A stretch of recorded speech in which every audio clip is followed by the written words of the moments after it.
د مینا ټي وي چینل درنو لیدونکو سلام ستړي مشئ وخت مو په خیر پام وکړئ د نن خبري ټولګي ته د پاکستان بیرغ پلورونکي باندې چاودنه شوې د بلوچستان په کوټه کې نن پر هغې لاسي کراچۍ د لاسي بم چاودنه شوې چې د اګست 14 په مناسبت یې د پاکستان بیرغونه پلورل.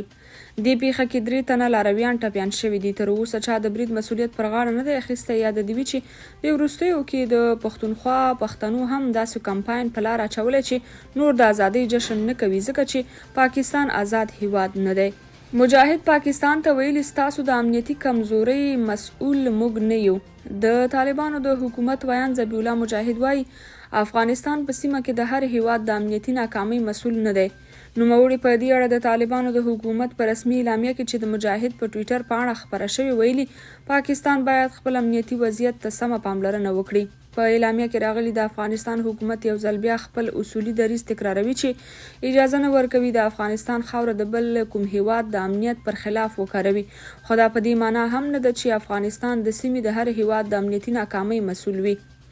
دا په داسې حال کې ده چې د پاکستان د پوځ مشر جنرال عاصم منیر 2 ورځې وړاندې د خیبر پښتونخوا په بالاحصار کې یوې غونډې ته په وینا کې یو وار بیا په افغانستان کې د طالبانو حکومت پاکستاني طالبانو ته په پناه ورکولو تورن کړ. د پاکستان په پارلمان کې د افغانستان او له ډیورن کرښې هغې غاړې پښتنو سیمو پر سر د محسن داوړ او د مولانا فضل الرحمن د زوی اسد محمود ترمنځ جدي ناندرۍ راپورته شوي دي. محسن داوړ ته نږدې کسانو په پارلمان کې د هغه د نن ورځې وینا ویډیو خپره کړې چې پکې د افغانستان په هکله د پاکستان سیاستونه ننګوي. داوړ زیاتوي په پښتونخوا کې د ترهګرۍ نوې څپې د پاکستان د هغه 45 کلن ناسم سیاست پایله ده چې د افغانستان په اړه یې خپل کړی. د دوحې په قرارداد کې د پاکستان رول خواشینونکی و. پر افغانستان د طالبانو له بیا واکمنولو راهیسې سیمه د جګړې له نوي ګواښ سره مخ شوې ده. بلخوا بیا د مولانا فضل الرحمن په مشرۍ د جمعیت علماء اسلام ګوند استازی اسد محمود محسن داوړ تورن کړی دی چې ګنې د امریکا د یو ویان په توګه رول لوبوي. اسد محمود د افغانستان اسلامي جمهوری نظام ته د امریکا د ګوډاګي خطاب کړی او محسن داوړ یې ننګولی دی چې ولې د افغانستان د تیر دولت په محافلو کې اشتراک کاوه. خو د طالبانو خلاف څرګندونې کوي او ټینګار لري چې لاسونه یې د خلکو په وینو سره دي. نوموړي غوښتنه کړې چې په افغانستان کې د واکمنو طالبانو خلاف د خلک له څرګندونو ډډه وکړي. مایکل مکال وایي طالبانو له 3م ټولګي پورته نجونې ښوونځیو ته له تلو منع کړي. د امریکا د استازو جرګې د بهرنیو اړیکو د کمیټې مشر مایکل مکال په یو تازه ټویټ کې ویلي چې طالبانو له 3م ټولګي څخه پورته نجونې ښوونځیو ته له تلو منع کړي دي. د امریکا د استازو جرګې د بهرنیو اړیکو د کمیټې مشر د طالبانو له لوري له 3م ټولګي څخه د پورته نجونو پر زده کړو د بندیز له امله اندېښنه ښودلې ده. مایکل مکال د 3 شنبې په ورځ په یو ټویټ کې لیکلي چې د افغانستان لپاره د امریکا د ځانګړي استازي ټوماس ویسټ او د ښځو او بشري حقوقو په برخه کې د امریکا د ځانګړي استازي رینا امیري ترمنځ له لیدنې یوازې 15 ورځې وروسته طالبانو له 3م ټولګي څخه پورته نجونې ښوونځیو ته له تلو منع کړي دي.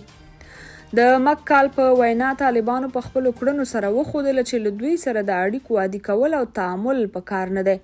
په همدې حال کې په فراه ولایت کې یوې سرچینې چې نه یې غوښتل امنیتي ستونزو له امله یې نوم او غږ یې په راپور کې خپور شي ازادۍ راډیو ته تایید کړه چې طالبانو د هغه 2 خویندې چې عمرونه یې له 10 کلونو کم دي دغه ولایت کې ښوونځي ته له تګ څخه منع کړي دي. سیګار وایي د افغانستان بانک د طالبانو څخه استقلالیت نه لري. د افغانستان د بیا رغونې لپاره د متحده ایالاتو د ځانګړي مفتش دفتر سیګار ویلي چې د افغانستان مرکزی بانک د طالبانو څخه مستقل نه دی او د پیسو مینځلو او ترهګرۍ سره د مالی مرستو د مخنیوي لپاره کافي حفاظتي شرایط نه لري.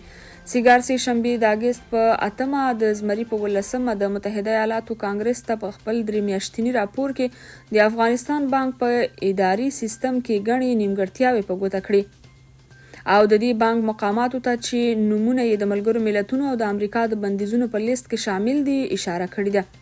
د متحده ایالاتو د نړیوالې پراختیا ادارې د یو بهرني قراردادي په واسطه یو لړ څېړنې ترسره کړې چې د سیګار راپور پرې چمتو شوی دی. د سیګار په ارزیابۍ کې ویل شوي د افغانستان بانک د طالبانو د رژیم څخه استقلالیت نه لري او د پیسو مینځلو ضد او ترهګرۍ سره د مالی مرستو مقابلې په برخه کې نیمګړتیاوې پکې شته دي. طالبان وایي د پاکستان او ایران له زندانونو 4,000 افغانان راخوشي شوي. د طالبانو حکومت د کډوالو او بیرته راستنیدونکو چارو وزارت وایي تیر کال یوازې 4,000 افغان بندیان د پاکستان او ایران له زندانونو راخوشي شوي او بیرته خپل هیواد ته ستانه کړل شوي دي. د طالبانو حکومت د کډوالو او بیرته راستنیدونکو چارو وزارت مرستیال محمد ارسلا خروټي د زمري په 18 نیټه ملت ته د دولت د حساب ورکولو په پروګرام کې وویل کابو د 3,000 افغان مهاجرین چې په پاکستان کې بندیانو د مهاجرینو د اتشو او په پاکستان کې د افغانستان د لوی سفارت په ګډو هڅو د یاد هیواد له بندخونو څخه آزاد شوي او هیواد ته ستانه شوي دي.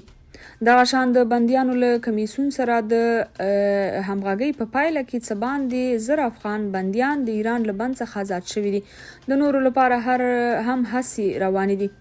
نوموړي دغه شان وویل چې په دغه کال کې د 800 افغانانو مړي چې د بیلابیلو لاملونو له امله مړه شوي افغانستان ته انتقال شوي دي.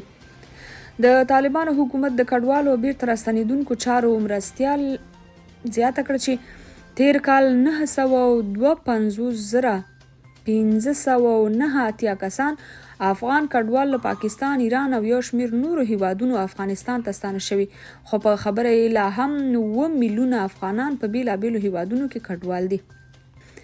ایران په ډلهییز جنسي تیري محکوم شوی، 15 تنه یې اعدام کړل. د ایران قضایه قوه وایي 15 کسان یې د چهارشنبې په ورځ وروسته له هغې په دار وځړول چې تیر کال د دغه هیواد په شمال لویدیځ کې پر یوې ښځې په ډلهییز جنسي تیري محکوم شوي وه.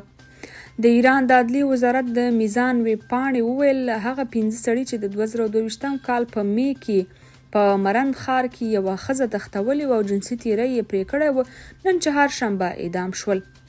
میزان ویب پاڼې د جزئیاتو له ورکولو پرته لیکلي دغه کسان چې په ختیځ آذربایجان ولایت کې له ډلهییز جنسي تیري 4 ورځې وروسته نیول شوي وو، په نورو جرمونو کې هم ښکیل وه. تیره میاشت ایران هغه 3 کسان اعدام کړل چې د پلاستیکي جراحي په یو کلینیک کې ښځې بېهوښه کولې، بیا یې پرې جنسي تیری کاوه. درنو کتونکو، د دې ساعت خبري ټولګه تر همدې ځایه وه. تر بیا او بلې ټولګې چې ستاسو په خدمت کې حاضرېږم، تر هغې مو په لوی او سپېڅلي رب سپارم. ښې چارې ولرئ. د خدای په امان.